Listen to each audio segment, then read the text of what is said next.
from the auditorium. This is Julia. I'm in the same boat. Okay, good morning. I think we had a short moment of not being on. We were just introducing district staff. So, Donato, if you want to introduce yourself and any of your folks that you have as panelists, that would be great, please. Good morning, Julie. Donato Surratt, Everglades National Park. Fine. And Shite is in the audience. Dilip Shindi. Can you check your audio, Dilip? Yeah, good morning, everybody. Thank you. And I see Dr. Walker. Can you give me an audio check? Yes, good morning. Hey, thank you. All right, let's go to Ed Smith and anyone from DEP, if you could please introduce yourselves. Good morning, Julie. This is Ed Smith, DEP. I think on the line we have Kenny Heyman, Jordan Tidio, and Mylene Sotolongo Lopez from DEP. Thank you. Great, and thank also you. Charles DeMonico, outside counsel for DEP. I see Kenny is also here. Okay, how about Army Corps? Dan, I know you're here. Do you have other panelists on the line? Yes, good morning, Julie. This is Dan Crawford, TSC rep for the Jacksonville District Army Corps of Engineers, and I've also got Brooks Moore from Jacksonville Office of Counsel and Phil Steffen from USA's headquarters Office of Counsel. Great, and I'm just looking to see if Chris is logged in here, so maybe he's in here. Ms. LaRock, this is the stenographer. Your audio is going in and out, and I'm only hearing part of what you're saying. That means I have to push harder and keep my finger pressed on the gas pedal here. Okay, hopefully that's better.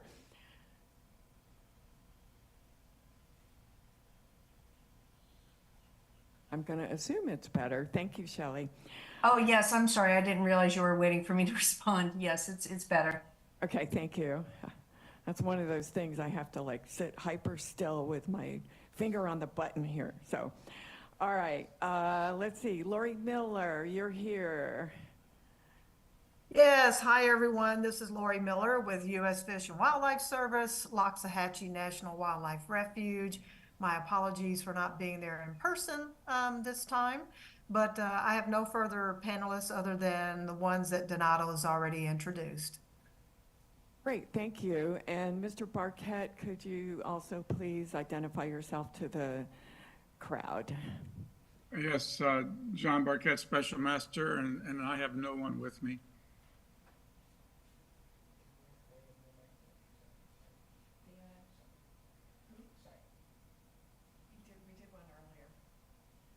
Okay, great. Do we have, I think we've got a couple people from Department of Justice on the line. If you could just identify yourself for the larger group, please. Certainly. Good morning. This is Maggie Woodward from the Department of Justice. My colleague Judy Coleman will be joining us shortly as well. Thank you. Thank you. I think we've identified all the panelists, as they are called in Zoom land. So I just wanted to go through a couple of logistics items to remind everyone. We have folks on the call who are attendees. That means you guys just dialed in on your own. And then we have the panelists, who most of whom you've just heard from. Julie, you did not identify the South Florida Water Management District panelists. We did, but I missed Matt Morrison, I think. I think that's when my microphone wasn't working. We went off the air for a bit. Good morning, Julie. I'm here via Zoom this morning. Okay, thank you, Julie, Matt. do you need to identify the other panelists for the stenographer since your audio wasn't working? I think we've gone through all of that. Some of it we did before we went live.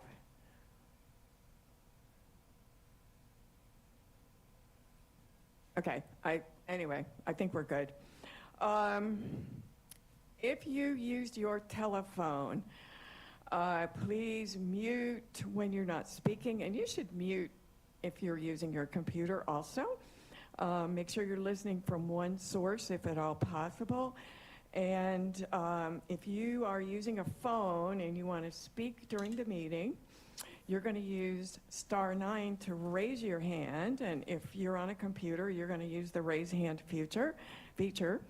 And we'll call on you, and you can unmute your microphone by pressing *6 if that's how you raise your hand. If we take a vote, we'll take public comment before a vote. And also, as a matter of expediency during the meeting, if the TSC reps are discussing a presentation or having a discussion, the other panelists should raise your hand and wait for your representative to call on you or me, and then you should unmute and speak. And then the way we're doing this is your agency representative could call on you at any time. So if you're a panelist, that means you got to be ready. Let's see, what else? We will take comments at the end of the meeting if there are any, and we do appreciate the group of folks who have tuned in online. We have a total of 50 people actually on Zoom right now, plus the handful of folks we have in the audience in person. So I wanted you to be aware of that.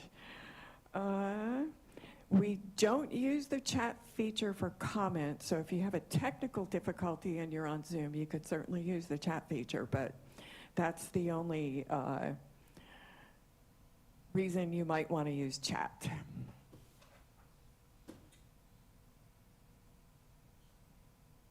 And then just a reminder, we do try to get action items for the next TOC meeting at the end of the existing meeting, but we don't always do too well with that. We'll see how we go. All right, I think that covers preliminaries. Next is, does anybody have any modifications to the agenda for today?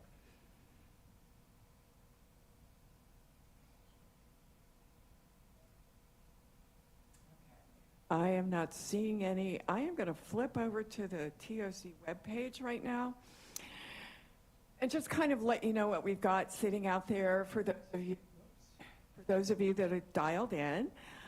We've got the total phosphorus compliance tables, in particular for the refuge, covering through the fourth calendar quarter of 2023. Provisional Shark River Slough tracking also through the fourth quarter of 2023 calendar quarter. There's a data table that gives the final Shark River Slough tracking report for federal water year 23, which Chelsea will be discussing later. And then we also have the tracking for Taylor Slough and coastal basins, and that is also through the end of calendar year 23. As usual, we have a bunch of documents out here. So this quarterly meeting is reporting on the fourth calendar quarter of 2023. So we have the settlement agreement narrative report. We have a revision now to the third quarter settlement narrative report. That revision includes the final data. We've also got the fourth calendar quarter QA reports from our folks in the analytical services and monitoring section. So those are all there. And then under read aheads,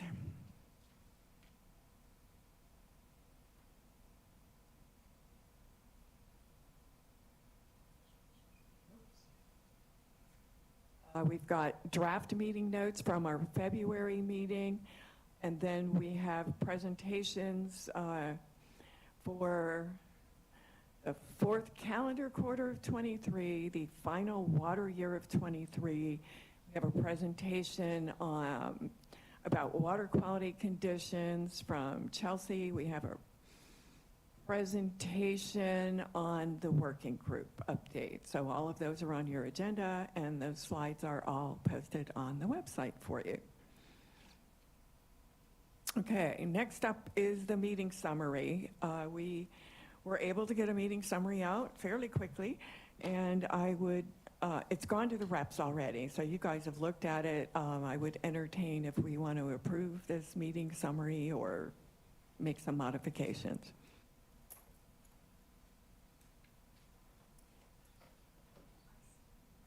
Julie, this is Donato. I had no comments. Okay, thank you. What about Dan or Lori or Ed? Julie, this is Ed Smith. No comments from me either. Thank you. This is Lori with the Refuge, and I have no changes to suggest.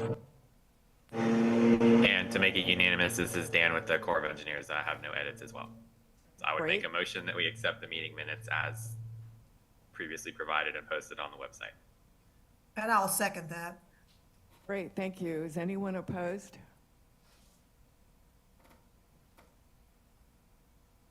Hey, Nobody's opposed. All right, so we're done with the we're done with the meeting notes, and thank you all so much. Next, we have Chelsea Cube. She's going to be presenting on the 4th calendar quarter of 2023, and so this would be a normal quarterly report that you would see at our meeting. So Chelsea, you're up next.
Good morning.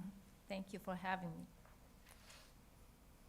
So as Julie explained, this presentation covers our routine quarterly reporting for the 4th quarter of 2023. So today I'll present 3 reports. Some timeframes are overlapping, so I'll just try to be concise and not too much repetitive. And we've just completed the water year 2023 compliance assessment for Shark River Slough and Taylor Slough and coastal basins. Actually, this quarter marks the beginning of water year 2024, so we're coming back to 12-month tracking. So this report includes the compliance results for the 12-month tracking ending in October, November, December for Shark River Slough and Taylor Slough and coastal basins, and each individual month of October, November, December for the refuge.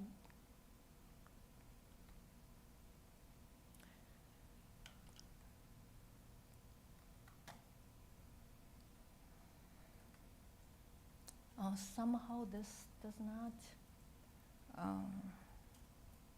play, and the slide does not move on this one.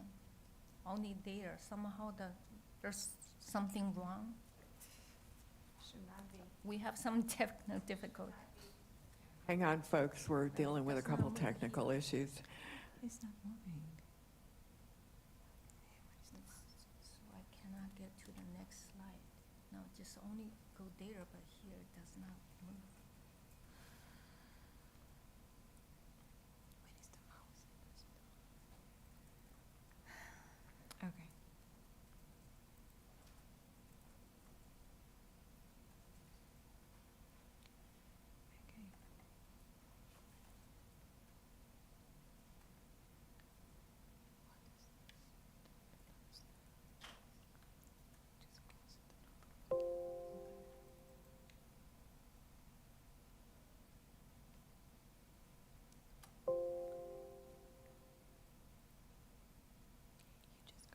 No, it does not even show there.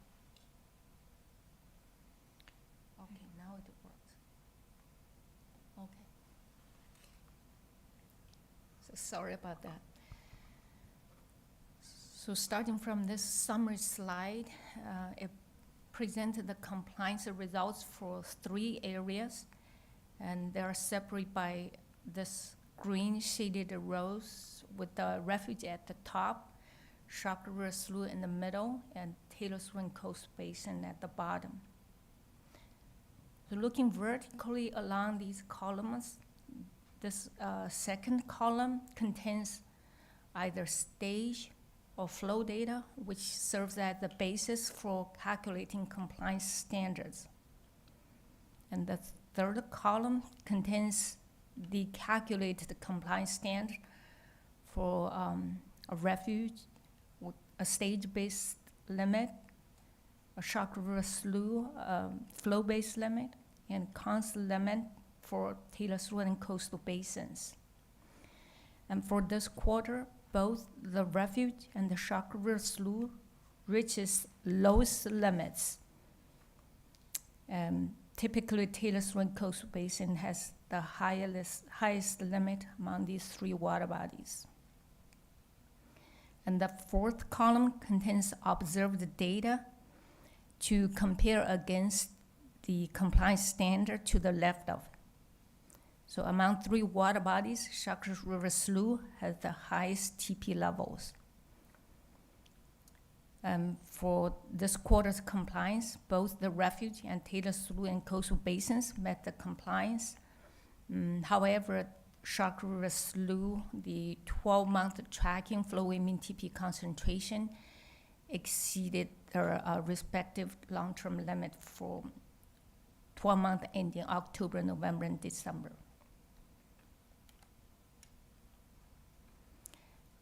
And this table shows the monthly compliance results for the current quarter at the top and the outlook with preliminary data.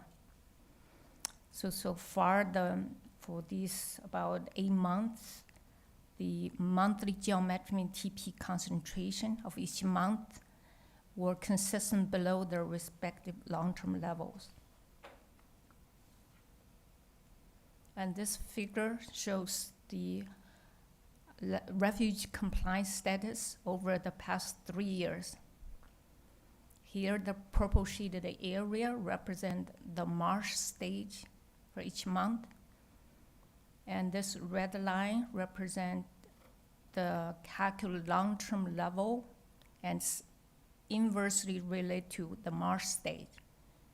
For this quarter, the marsh stage was very high, exceeded the Appendix B compliance stage range.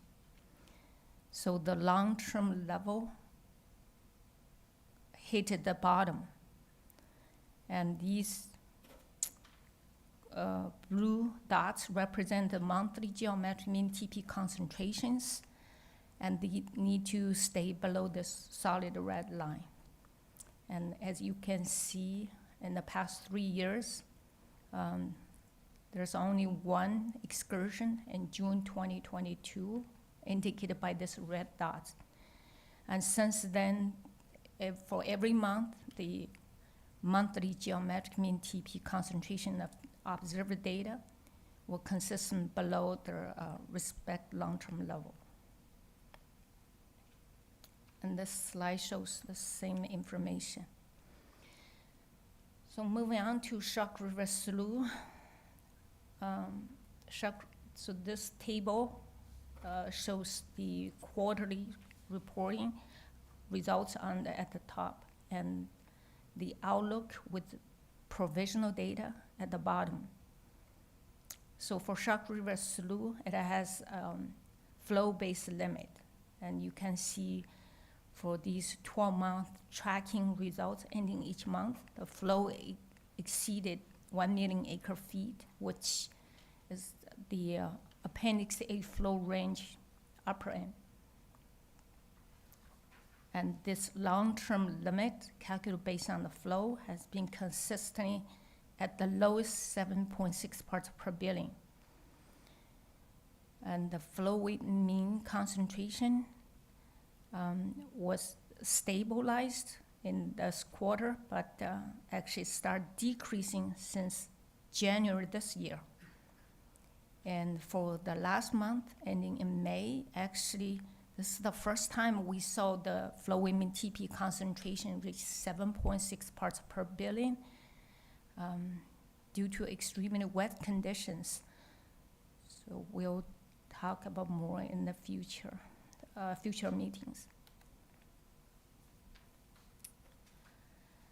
And this slide shows the historical compliance status in the long-term limit period from 2007 to 2023. So here, the red solid line represent the annual long-term limit, and those blue bars represent the annual flow weight mean TP concentrations.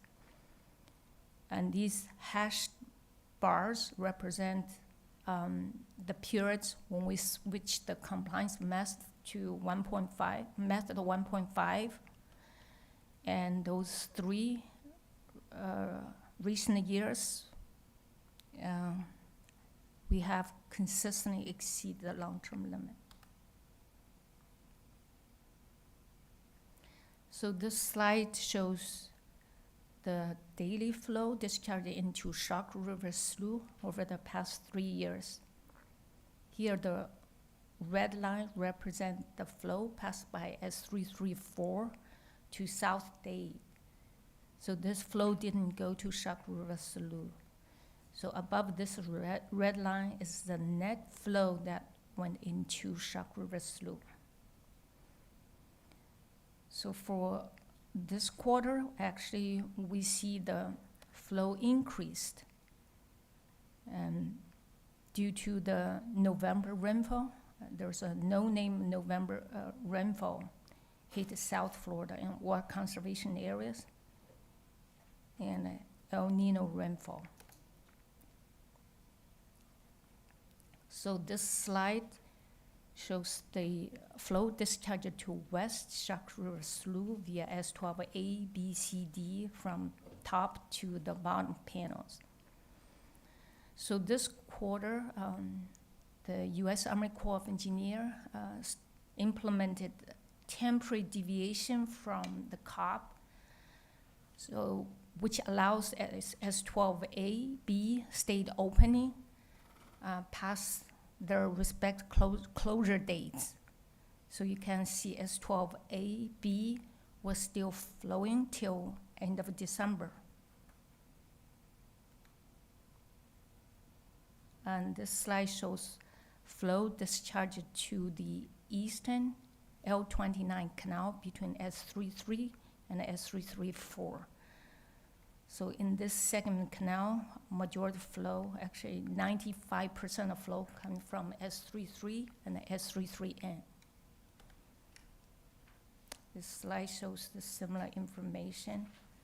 As you can see, the net Shark River Slough flow into the L29 canal. Eastern L20 canal is the flow above this red line. So this figure shows the bi-weekly flow, net flow into Shark River Slough, shown in these blue bars. and the TP levels in cyan dots. So this is a pair of flow and TP concentration are the basis used for the 12-month compliance calculation. So Shark River Slough compliance assessed based on the 12-month ending in September. So it's not a single event of monthly TP. So it's calculated based on flow weighted concentration. So here I want to just focus on this high TP concentrations, this shown indicated by these cyan dots. So this period associated with low stage. So when we see if there's no flow or minimal flow, these high TP concentration didn't affect compliance. However, if the structure was flowing and the flow was substantial, so this part of flow and high TP concentration added more weight to the 12-month flow weight mean calculation and elevate the flow weight mean, so the 12-month flow weight mean. So just keep this in the mind. I will take a deep dive in a few minutes when I present the water quality conditions presentation. So on this slide, we added this string of blue diamond.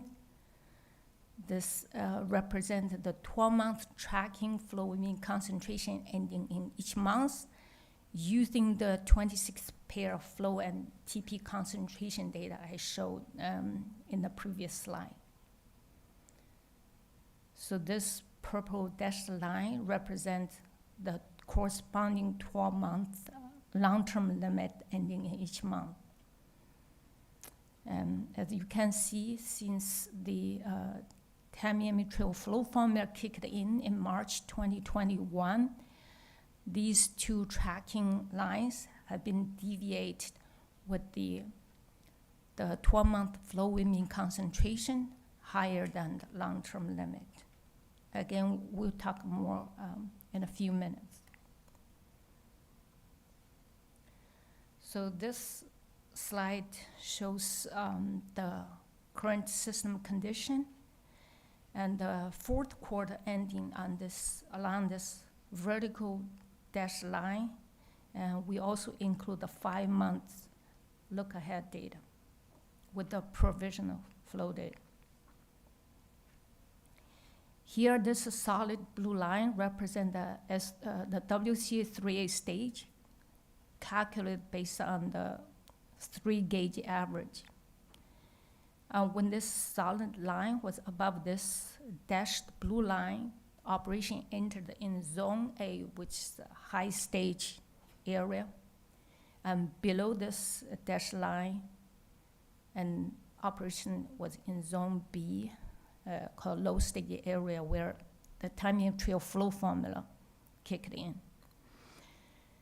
And here you can see stage entered in zone A start from June 2023, and then stayed in zone A about 7 months, then fell into zone B around April.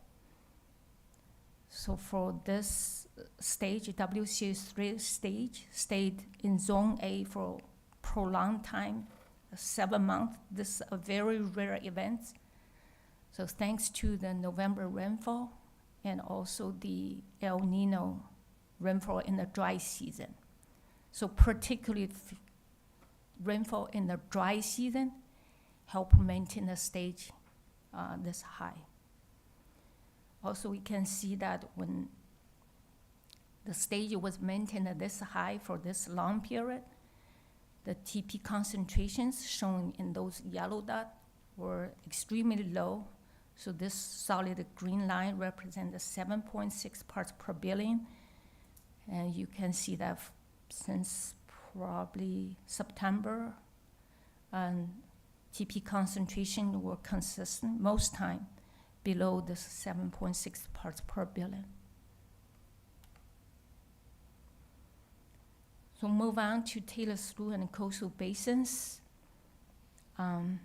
For the 12-month tracking results, the flowing mean TP concentration was 4.8 parts per billion and far below the 11 parts per billion limit. For historical compliance status, similar thing, then the annual flowing TP concentration was far below the limit, the long-term limit fixed at 11 parts per billion. This slide shows daily flows at discharge into Taylor Slough and coastal basins in the past 3 years. Here you can see most of the flow come from S18C, that's shown at the top yellow shaded area, and S332D, this purple shaded area.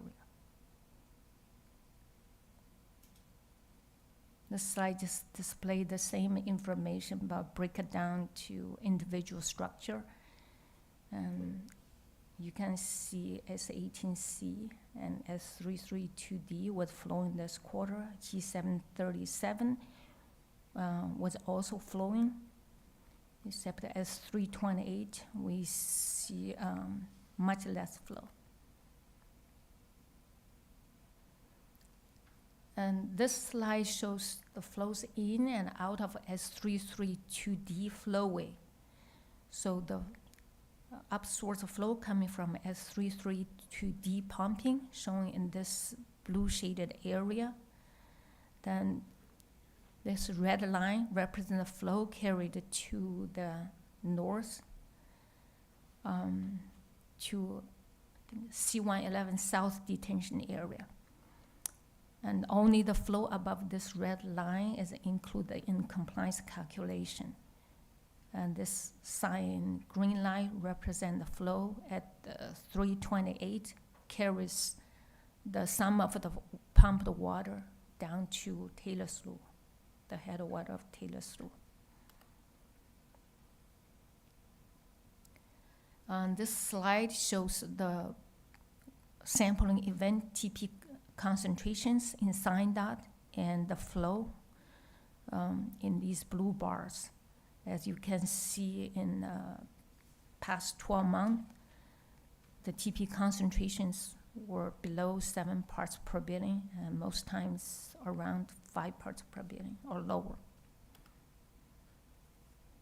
So with those event flow and TP concentration, we calculate the 12-month tracking TP concentration, flow element TP concentration, and in each month, that's what you see here, those yellow diamonds. And last diamond is the tracking flowing mean ending in December, which is a 4.8 parts per billion. So that's all I have. Thank you. Thank you, Chelsea. Does anyone have comments or questions for Chelsea? Thank you, Chelsea. Great presentation. I have a question just for clarity or my understanding. The comment that I found interesting. During the presentation, you mentioned that the Corps implemented a deviation. What was the point that you were making when you said that? So you mentioned that the Corps implemented a deviation during the year. What was the point you were making when you said that? Point? Oh, I just mentioned that S12AB was kept flowing. So usually S12A close October 1st, S12B close November 1st, if there's no deviation according to the COP operation plan. So S12AB now this year, because of the extremely wet condition, it kept flowing due to the temperature deviation. The only purpose for the deviations that allow S12AB, S343AB, those structures open past their closure time, those rules were placed in, those restrictions were placed in the COP due to the Cape Sable seaside sparrow nesting period. Thank you. I think the closure for A is November, and I think the closure for B is January. Could be incorrect. The other interesting thing that you said was about water levels in 3A remaining high through April. I find that very interesting because now when I look at the regulation schedule, we were actually following the regulation schedule during that whole period, and we rarely, like you pointed out, we rarely do that. And the other thing that came out in this presentation was we're tied with the compliance limit at this point of the year, or back in May. I think it continues through June too. So I'm not saying it's a good thing to have water levels that high, but it seems to be showing up in the water quality. Thank you. Thank you. We're lucky, so we don't know how long this luckiness lasts. Thank you both. Does anyone else have comments or questions for Chelsea?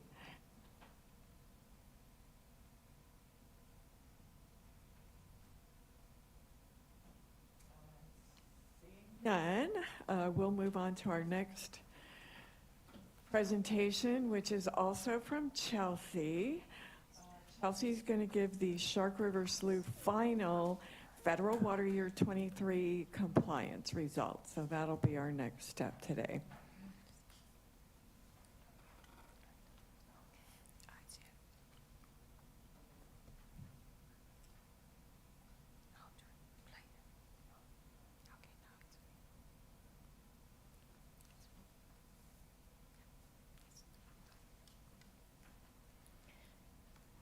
Okay, this presentation covers the final water year 2023 compliance results for Shark River Slough. So we presented the preliminary results in the February meeting. So after receiving the final flow data for S12s from USGS, then we updated the compliance results. So here I'm presenting the final compliance result.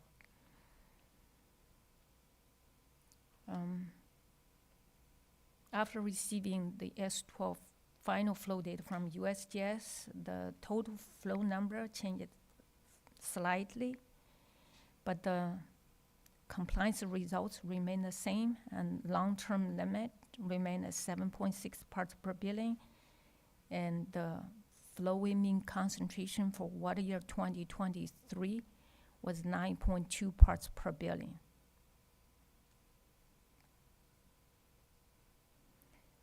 And this we presented actually earlier, so I won't repeat it. You can see that water year 2023 compliance is added to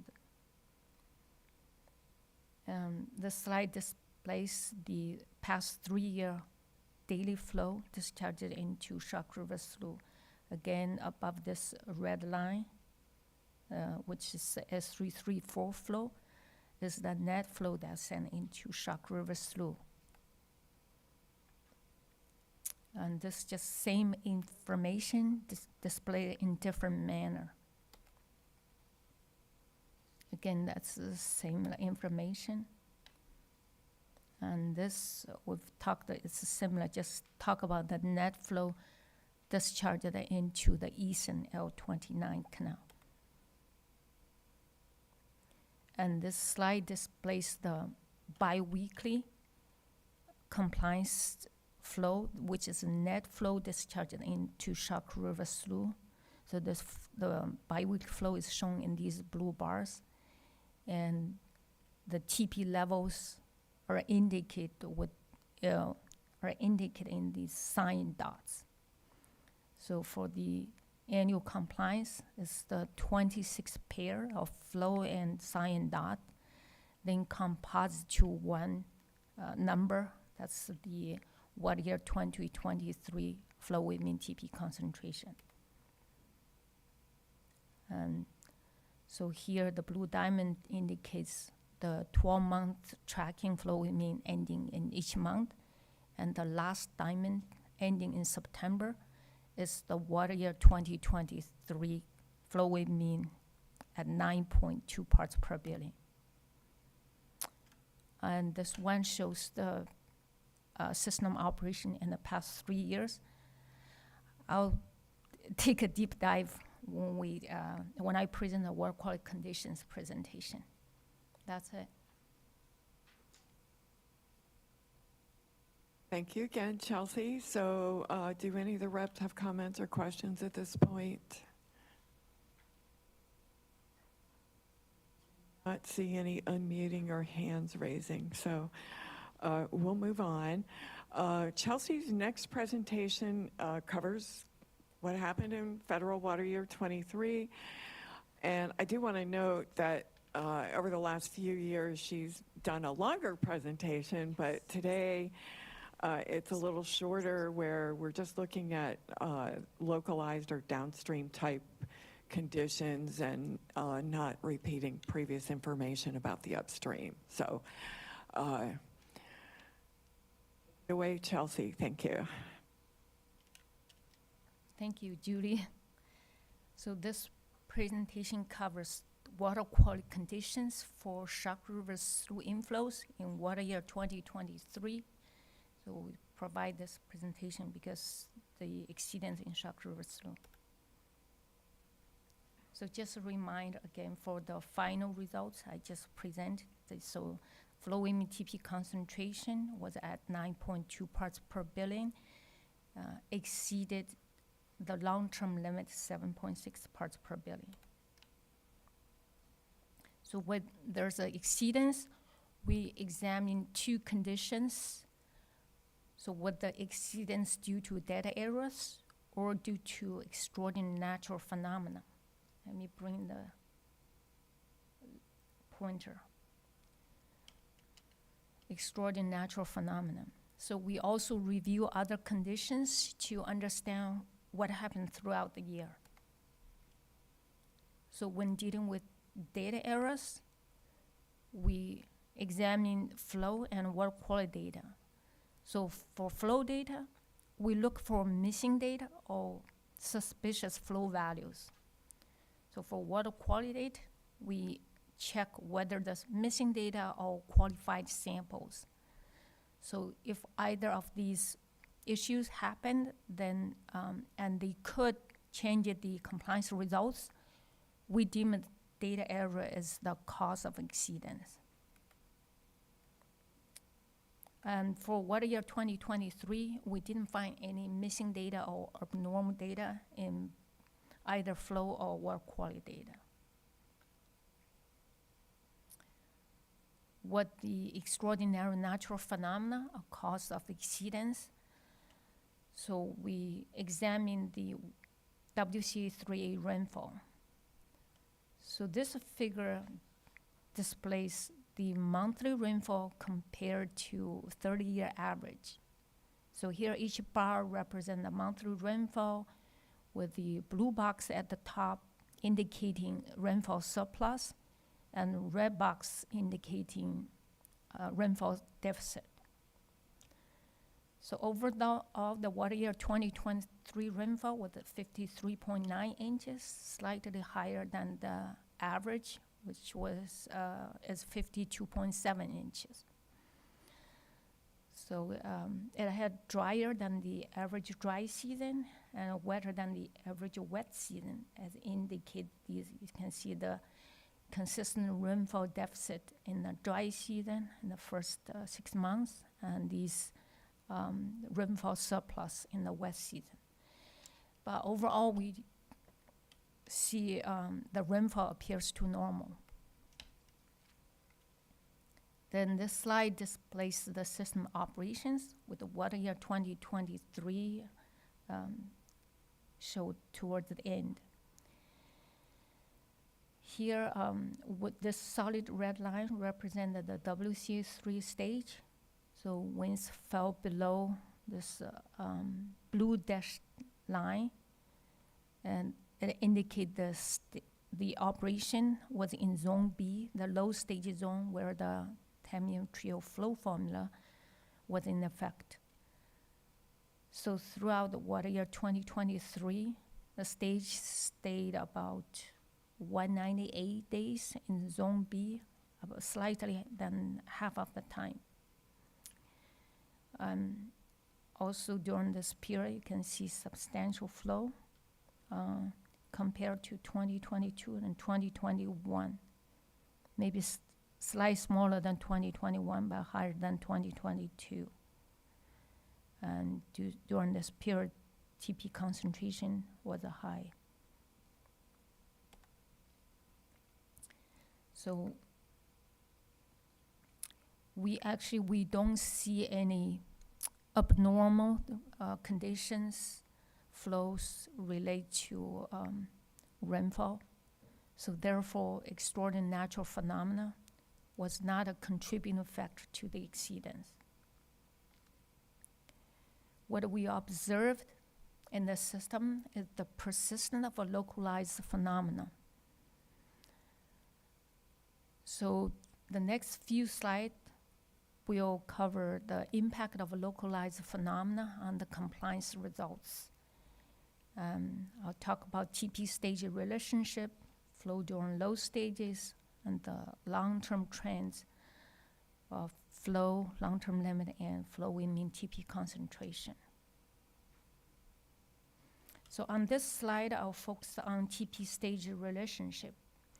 Here, this solid red line represents the S33 headwater.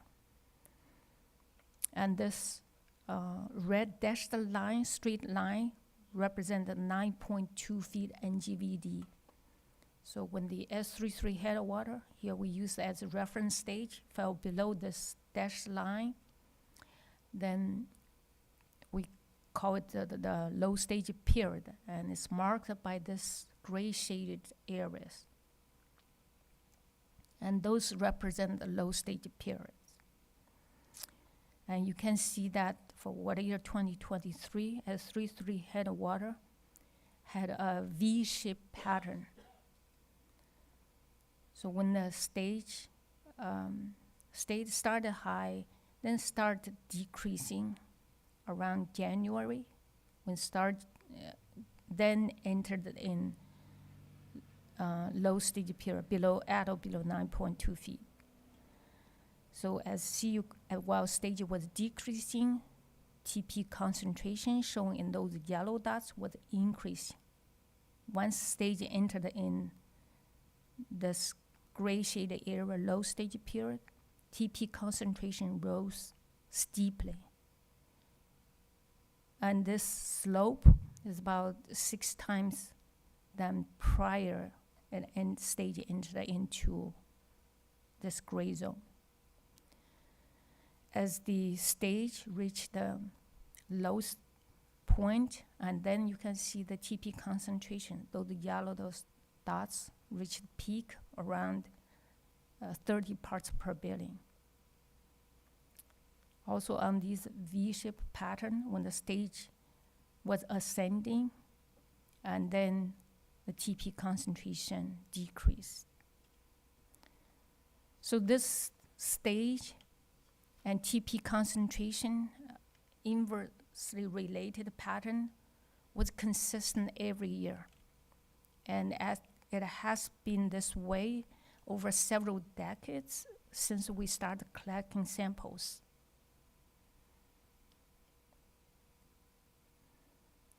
And also on this slide, I want to point out the net flow and the low stage period. Here, the Shark River Slough net flow is shown in this purple-blue shaded area. So it intersects with this gray shaded area. This represents the flow during low stage period. And you can see water year 2022, the flow during low stage period was minimal. And this year met compliance. So this flow during low stage is associated with exceedance years. So in contrast, you can see that the other 4 years had a substantial flow during low stage periods, and those years are the most recent exceedance years. I'll show these flow during low stage volume on the next slide. So this slide covers the flow volume during low stage periods. So I will start from the last column on this table. As you can see that the flow during low stage period at or below 9.2 feet here. For 2018 and 2020, the flow was minimal, very small. You can see that.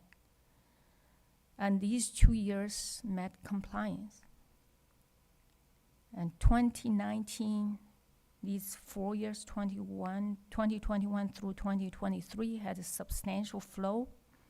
Actually, the flow at or below 9.2 feet was the highest among the last 30 years. And these 4 years are the recent exceedance years. So water year 2023 flow on the low stage ranked second in the past 30 years. And the figure to the left and shows not only the flow at or below 9.2 feet, actually you can find flow at any stage below 9.2.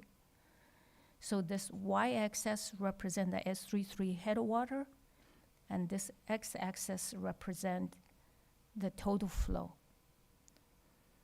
So here, the last column, you can correspond to the flow volume at the end of each line. And as we move down along the y-axis, at the bottom is 7.6 feet.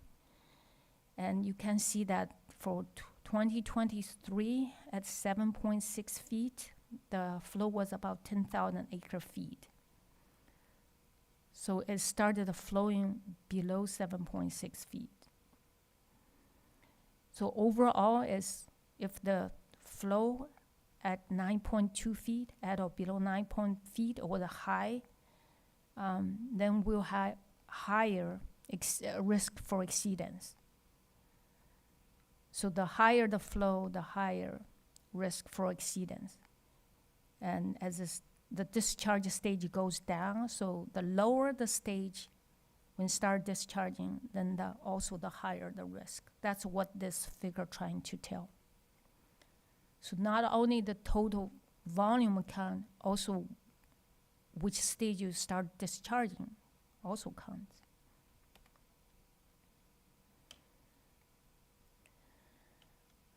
We know that the COP implementation increased flow, and this slide is trying to examine how the impact from the increased flow on the compliance results. And we examined the 12-month tracking results, which has presented in each quarter meeting for only 3 months, but now we just plot all the record data together. So this covers the entire long-term limit period from 2007 to 2023. Here, the solid red line representing the 12-month tracking long-term limit. And this blue line represents the 12-month tracking flow with mean TP concentration ending in each month. So here, the gray dashed line indicates the 12-month ending September, which is the water year data we're reporting.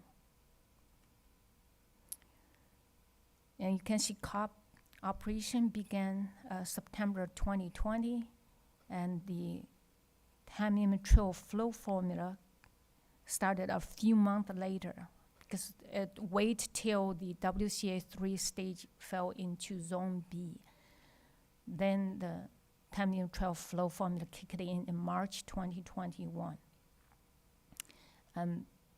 Before the COP implementation, you can see these two lines. They overall tracking each other. So occasionally you see deviation, like in 2014-15, which lasted less than 12 months. Overall, they track each other well. And however, after the implementation of COP, then you can see that these two lines deviate with the flow with mean concentration stay higher than the long-term limit. why do we see this shift in the system? So now let's look at the compliance inequality. So the compliance is assessed with the 12-month flow with mean concentration higher than, compare against to the 12-month long-term limit. And then, of course, what we reporting is ending in September. That's a water-year data, but we can see the more data if we track this 12-month compliance results. So looking at the right side of this compliance inequality, so this indicates the 12-month long-term limit. So COP operation increases the 12-month flow, the total flow. So based on appendix equation, so higher flow results in low long-term limit. So the limits gets lower. Now actually it's at or near 7.6 parts per billion. Always hit or near the bottom. Also looking at the left side, this is the 12-month flow with mean concentration. So implementing time mean trail flow formula increase the flow during low stages. We've talked in the previous slides. So the higher flow during low stage periods combined with the high TP concentration, so actually add more weight in the flow with mean calculation. So elevating this 12-month flow with mean.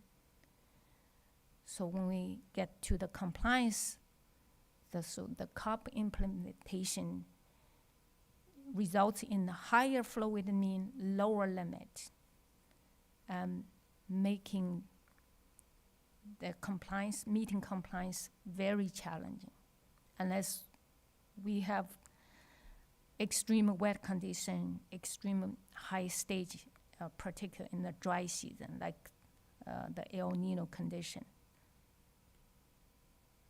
But we still don't know whether we will meet it.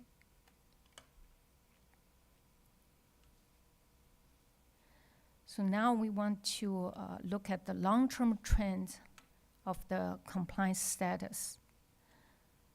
So we use the 5-year average. So the purpose to provide a broad perspective that goes beyond each single year, which could be affected by rainfall in a dry year or wet year.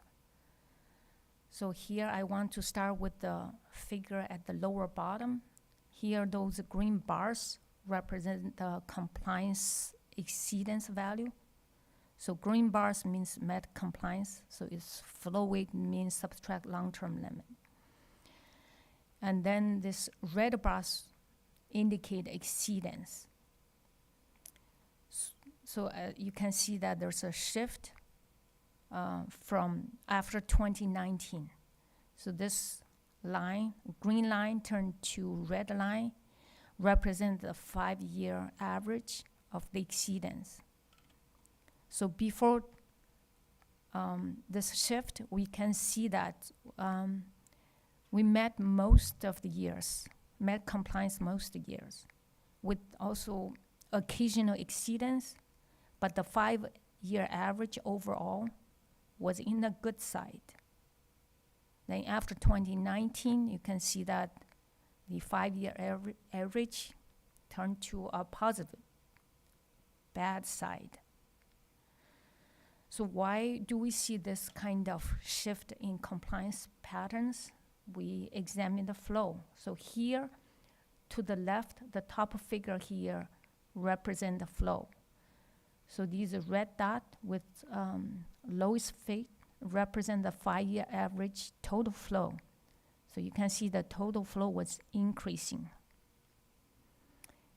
And this blue dots with the lowest fit line and solid blue line represent the flow at or below 9.2 feet. So this is a subset of flow of the total flow. And this flow was increasing after 2018. So both flow shows increasing trend. Then look at the figure at the bottom.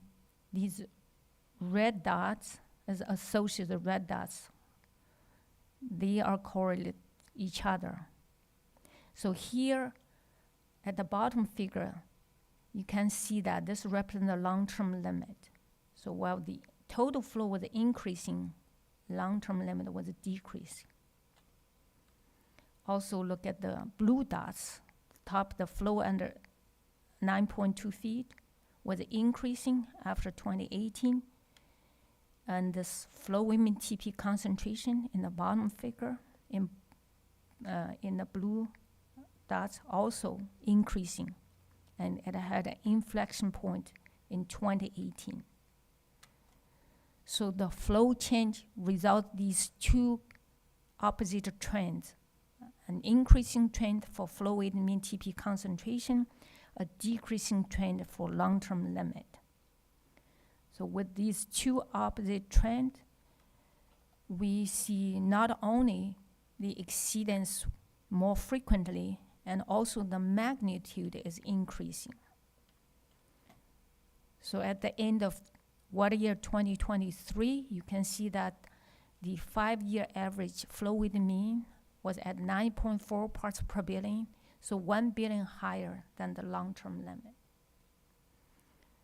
So basically, according to the current Appendix A compliance limit and the operation in the system, this is the trend that we're seeing now. So that's all I have. Any questions? Questions or comments from Chelsea? And I see Donato is chomping at the bit here. Chelsea, great presentation. I think we're in agreement with most of this presentation, particularly focusing on the local driver of the phosphorus phenomenon we are experiencing.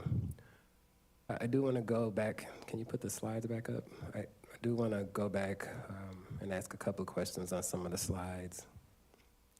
Which slide? Slide 5, my first one. So I really appreciate you guys demonstrating the rain dynamics that are occurring, and I note the slide itself starts off with the extraordinary natural phenomenon question mark. When I reviewed this on my own, I was left not knowing what you guys were concluding when I reviewed it. So I did go back and look up to see what the historic rainfall on an average basis was. So I had to conclude internally that it was a normal year, but I wasn't sure where you guys were going to go with the drier or than average and dry season and wetter than average wet season. So I'm wondering if in the future, if we have to present this anymore, can we just say that the normal year or somehow indicate what the ranges were historically, just for the clarity of the audience, particularly that doesn't have the opportunity to watch the presentation. Okay. Did any of that make sense? So what you mean is the whether these rainfall depth means it's a normal year? It's slightly drier than average, but it's not only the rainfall, also. No. I'm just asking, can it be noted on the slide? You did tell us that it was a normal year in the presentation. Okay. Sorry. But on the slide, it doesn't say that. So the people who don't come to the presentation, they have to go through what I went through, which is find out, was it a normal year? Okay. So I'm just hoping we can note that in the future. Thank you. I would do. Can we go to slide 9? I really like this figure on the left side. It clearly demonstrates the stage and flow dynamics that we've been experiencing over the last few years. On the top right, though, you note that there are 30 years of data that are being evaluated.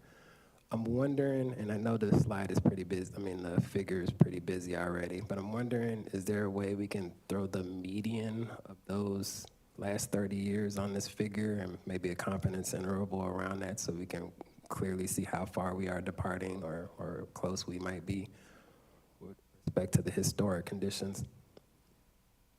Okay, so well, let's see the 30-year flow data. Just a thought, and I'm curious to know if we can just see what that looks like relative to what's going on now. Okay, yeah. And my last one is slide 11.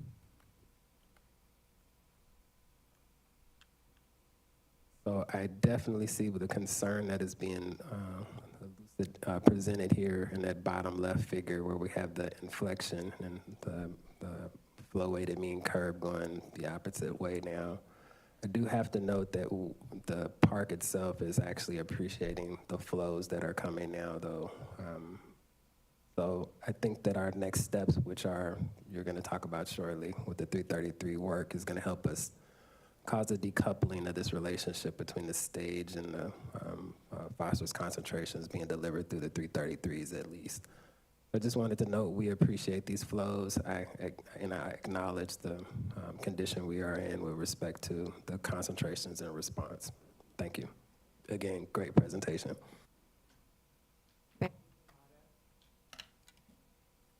Thank you, Donato.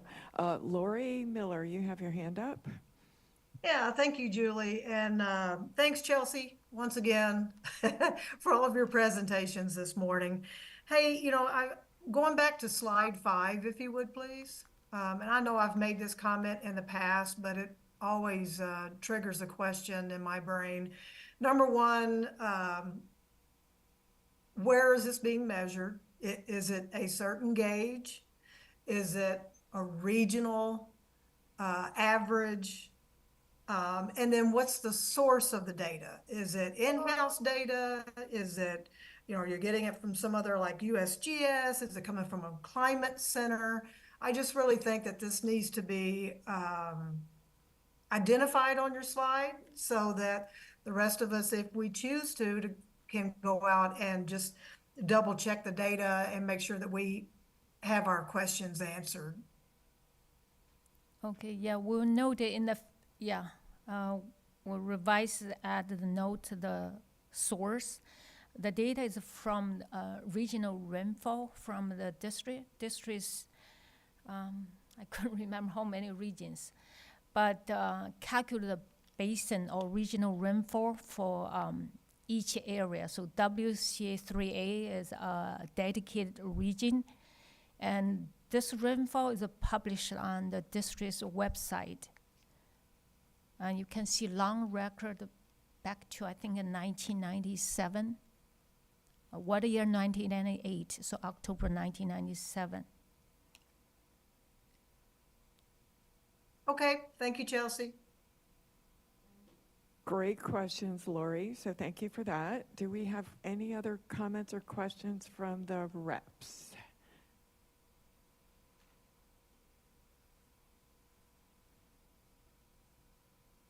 Dan, you have your hand up.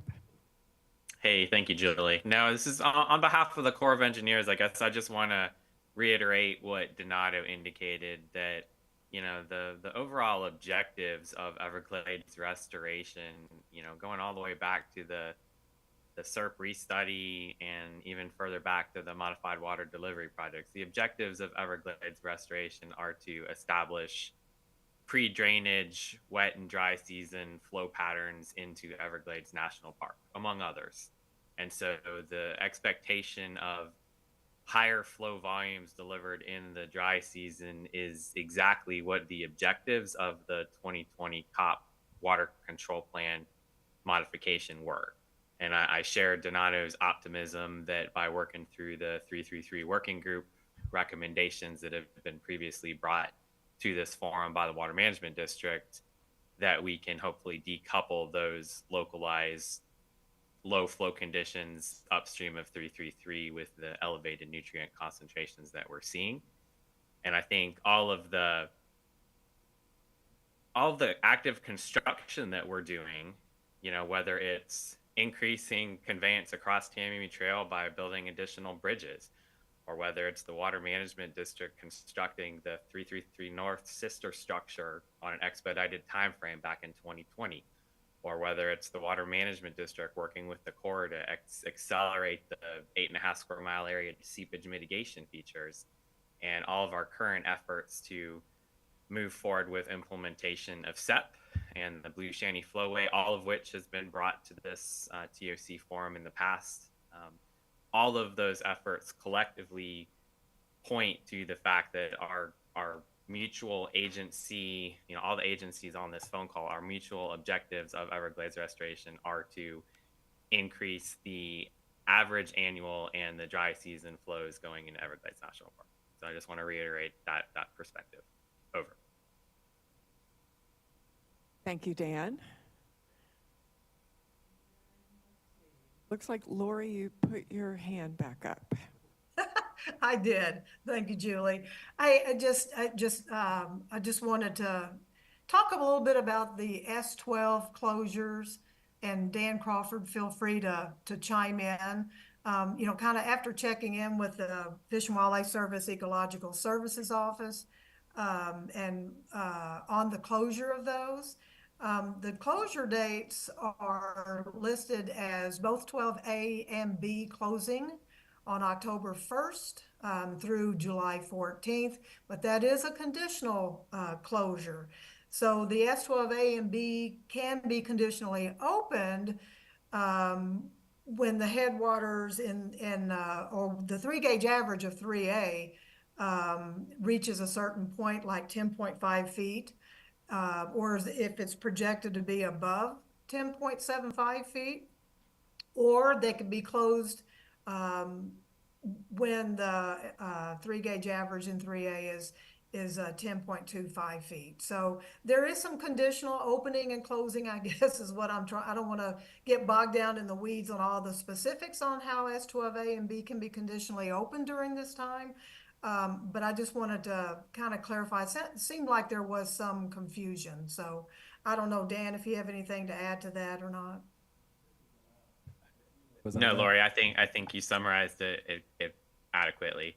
Yeah, I would just, the earliest that 12 Alpha, 12 Bravo can close is October 1st.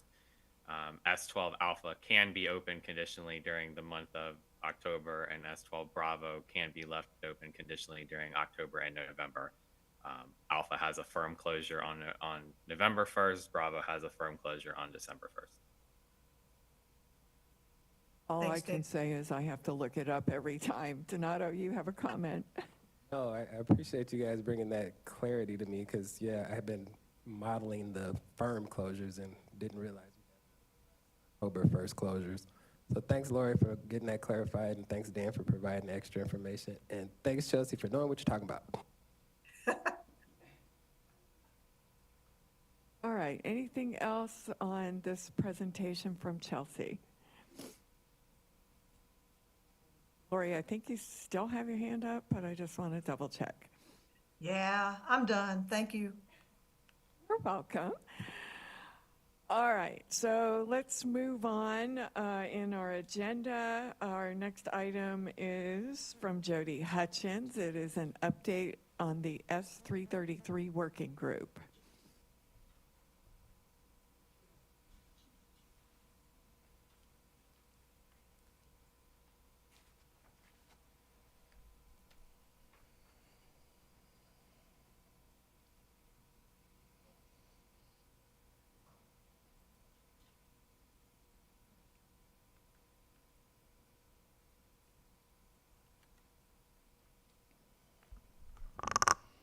Hey, good morning, everybody.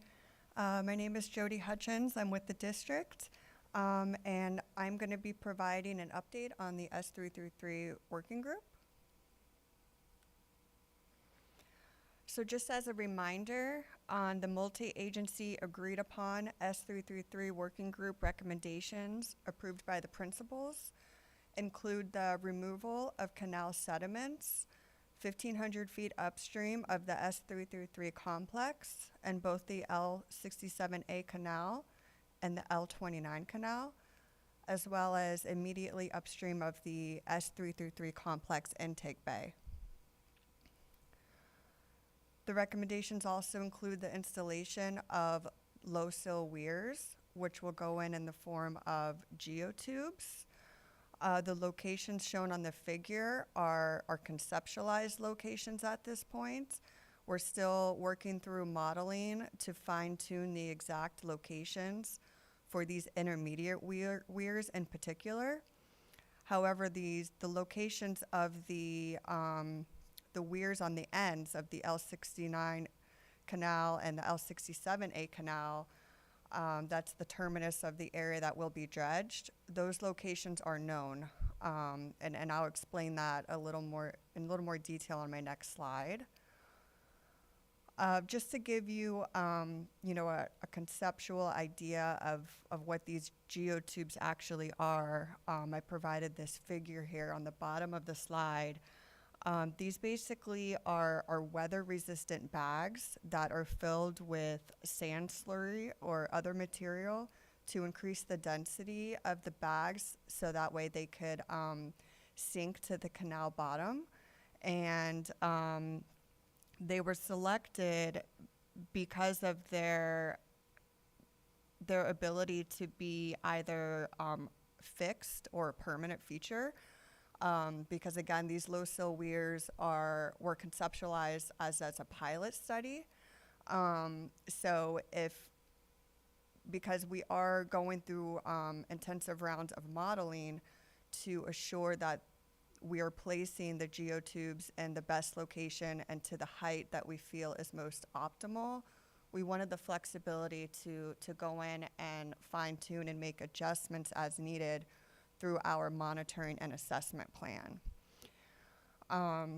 So talking about the monitoring and assessment plan, this is something that will be initiated directly following the completion of the removal of the canal sediments and the installation of the two low sill weirs on the very ends.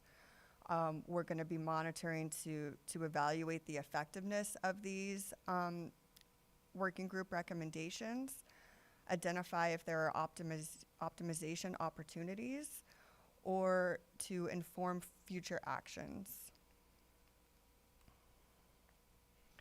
So I wanted to present the schedule on where we are with each one of these recommendations. And this schedule is broken out into 3 distinct tasks, as you can see on the slide. Task 1 consists of maintenance dredging and the installation of 2 short height low sill weirs. Those are the weirs that will go at the terminus of the dredged area. Task 2 consists of all of the low sill weirs to their full height that will be determined through the outcome of the round 2 modeling. And then task 3, which is the implementation of the monitoring and assessment plan. So I'll just walk through the schedule and where we are for each one of these tasks. So for task 1, before I get into that, I just wanted to mention the color scheme on the timeline. So the yellow columns represent, where we are in time. We're basically right here between the yellow and the white columns. So the yellow, it's behind us. It's what has been completed to date. So this is where we are in our timeline. So the preliminary survey, this was completed back in March of 2024. And this information was utilized by our H&H hydraulic and design modeling round 1. So that information directly fed into the round 1 modeling results. Permit acquisitions are underway for the maintenance dredging and the low sill weirs. We actually received authorization from DEP for permitting, and the permit authorization is underway by the Corps. So that's expected the end of this month. Our engineering and construction bureau at the district, they're working through the geotechnical investigations and the final survey. That is expected to be done by July 31st. And that information will directly feed into task 2, the round 2 modeling. And the remaining items on this timeline for task 1 are pretty self-explanatory. And you can see the relative timelines and the columns to the right of the screen. And we're anticipating completion of construction and the 2 short height weirs by the second quarter of calendar year 2025.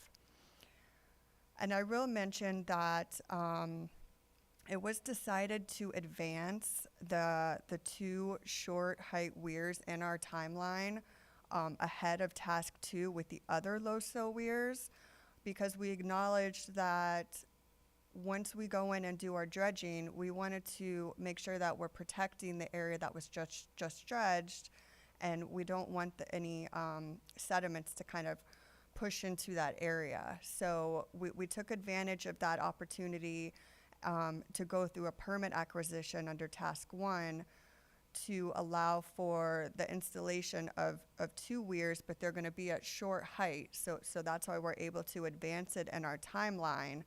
And then when we get to task 2 and we're able to go through our, traditional modeling to understand the exact height that we would want to construct that weir,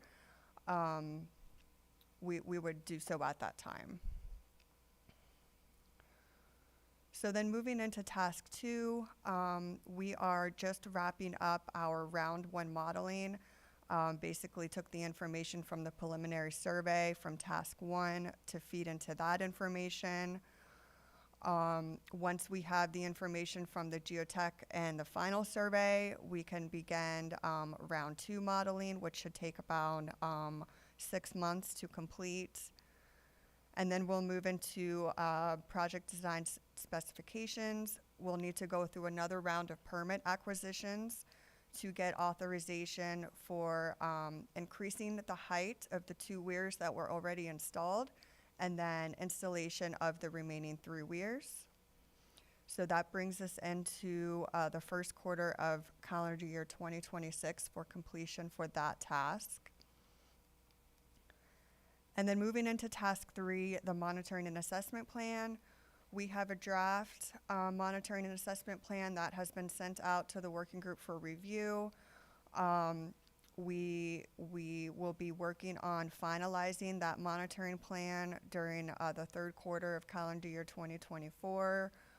We'll need to enter into a grant agreement with DEP to allow for the transfer of funds from DEP for the district to execute that work under the monitoring and assessment plan. We'll then be working on getting scope of works written to get the contractual services to do the monitoring.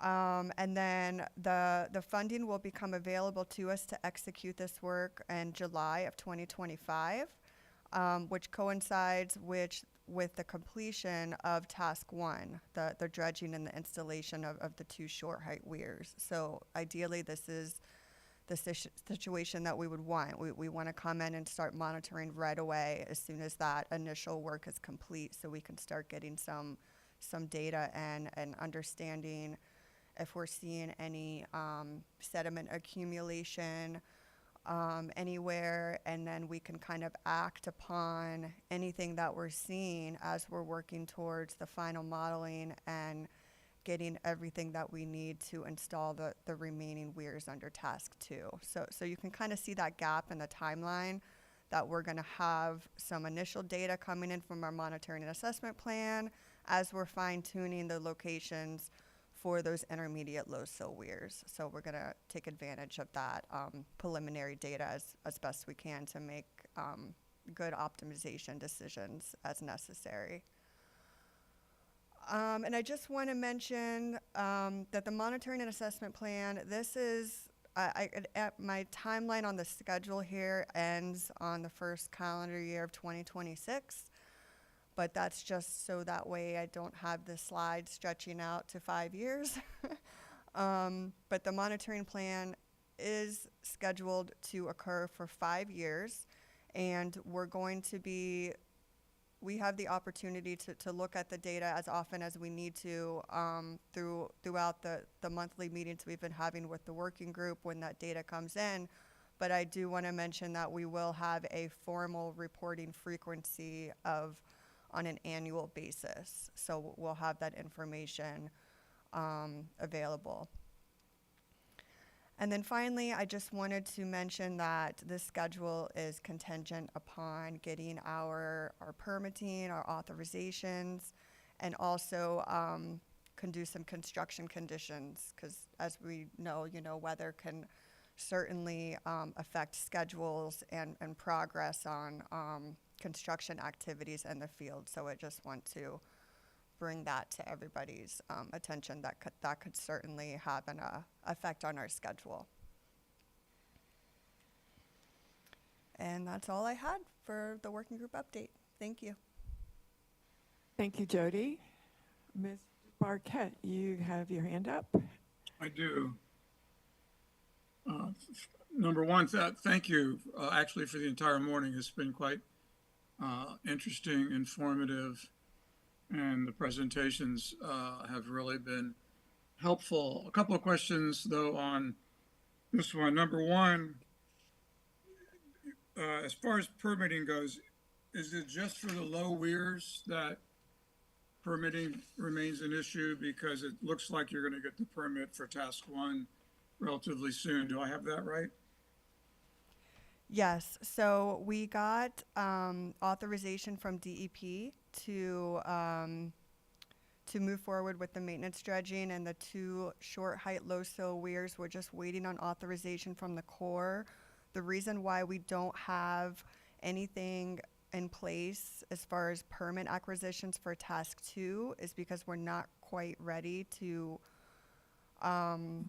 submit for those permit applications. We need information that's going to come out of our round 2 modeling and our project design and specifications. That information needs to be further developed before we can actually go through a permit acquisition for task 2. Right. No, I understand that, but the contingent upon expedited permitting at this point only relates to task 2. Is that correct? You have task 1 under control for permitting, it sounds like. Yes, yeah. Okay.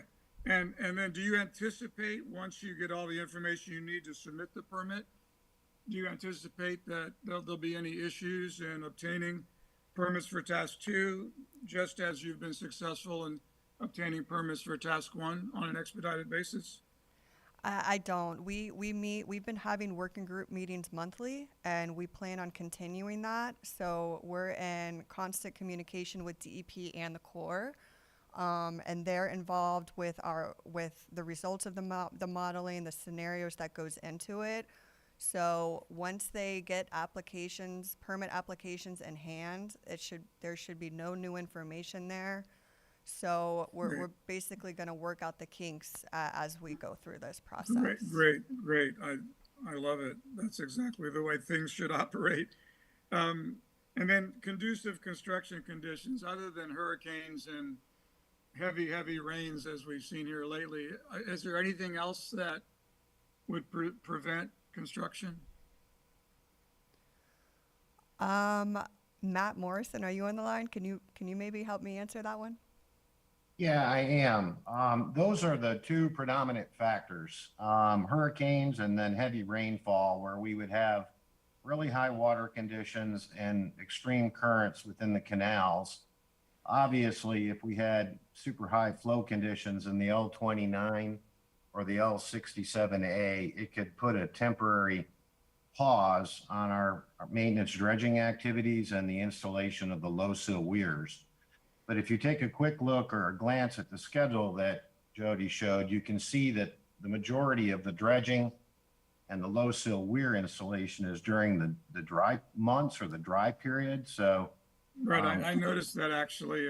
That seemed very prudent to me. Yeah, so we've targeted the dry period, but with changing rainfall patterns, every now and then you do get a fluke heavy rainfall event or some type of storm that may stall, that could bring large amounts of rainfall that could potentially put a pause in the actual construction activities. And, we won't know that until or if we actually experience it. Sure. No, got it. And the last question is, remind me again how these weirs are supposed to work. I take it the goal is to prevent resedimentation, upstream sediments impacted by phosphorus that would then end up downstream. Is that right? And then exactly how did they function? Yeah, so I think it's basically a two-parter. So the weirs function by slowing down the velocity of the canal to allow for any settlements that may be within the water column to kind of settle out and get trapped behind these weirs. So that would be the second part, where it kind of acts as like a sediment trap, where you're trapping sediments further upstream and preventing them from being transported downstream. Can they stop the transport? I mean, literally stop doesn't, I mean, are there sediments that will flow over the weirs? Yeah, I think it's a function of the velocity in the canal. So that's something that we're taking a close look at in our round 2 modeling to try to get the perfect configuration as far as their locations and their height, to try to get the lowest velocity possible in the canal to allow for that settling. I see. Yeah. I see. Okay, I understand. Very good. Okay, thank you very, very much. And I appreciate you adding the S33 working group progress in the form that it was presented here at each meeting, because I think it's very helpful to the public to follow this in light of the presentations that were made earlier about the exceedances. So I appreciate adding this to the agenda every TSC meeting. Thank you. Walker, I see you have your hand up. Comment, Yes, it seems to me as though in order to get a net long-term reduction in the phosphorus transport into the park, you'd have to dredge these sediment basins fairly often. Has that been considered? Yeah, thank you, Dr. Walker. So that's going to be something that we're going to take a close look at on our monitoring and assessment plan. If we're starting to see reaccumulation of sediments, we'll need to think through how to optimize that. Did we get the location of the weirs wrong, or do we need to fine tune their heights, or do we need to put more? Are we seeing? We're going to really get a sense of, where the sediment is reaccumulating, and what actions would be best to rectify that moving forward. Whether that's redredging, fine-tuning the location of the weir. We're going to learn all of that during the monitoring and assessment plan. So you're going to learn about it during the plan. You're not talking about doing it more on a real-time basis as the sediment. I mean, the sediment has to, if these basins are going to remove sediment, it has to accumulate in the bottom. So I don't see any way around, anticipating that dredging will have to happen. And because it's not a bottomless pit. These basins aren't bottomless pits. They fill up. Yeah, I mean, there's the possibility that a lot of these sediments have accumulated over years and years and years, and we're not sure if this is a legacy problem that we just, one and done, we clean it up, and then we're going to get a feel for how, what are the accretion rates. We don't know how quickly these sediments are reaccumulating. So we can't really plan at this point a maintenance frequency until we have that information.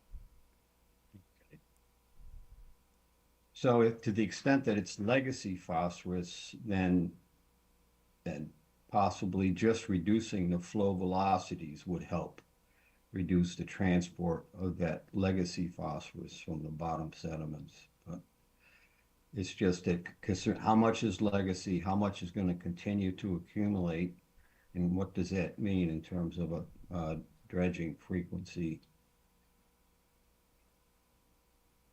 That's correct. I mean, you could do a calculation of, well, what's the particulate phosphorus coming through S333 to get a handle on how much sediment mass is coming through there and how much might be removed with the new features. Yeah, that's great. Great comment, and we'll definitely make sure to take a look at that during our monitoring and assessment program. Thank you. Thank you. Thank you, Dr. Walker. Do we have any other comments or questions for Jody?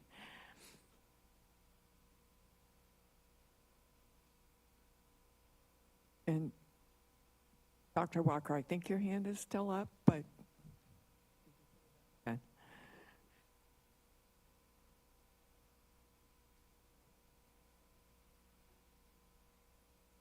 All right, everyone. So that is what we have for today. So I'd like to thank everybody. I agree with Mr. Burkett. We had a lot of good discussion and good information today. I do want to open the floor for any public comment if we don't have any additional comments from the reps right now. So we've got a couple dozen folks on the line as attendees. If you have a public comment, this would be a great time to put your hand up.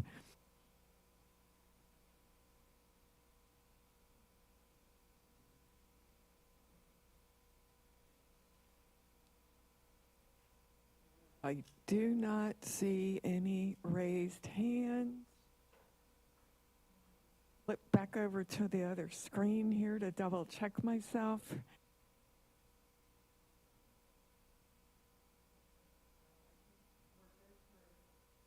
Okay, I think we're good for today, so thank you everybody for being here. Just a couple of closing items. I didn't really catch any action items for the next meeting, although I did hear one from Mr. Burkett. And also wanted to remind everyone, we talked about our next two meetings. So just to remind everybody, the October meeting will be October 1st. And the December meeting will be December 3rd. So if everyone's all right, I'd like to go ahead and adjourn the meeting.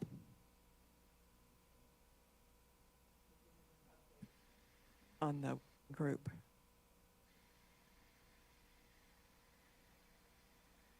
Any other closing comments from anybody right now before we adjourn? All right, thank you everybody. Appreciate you being here today. We'll now close the meeting.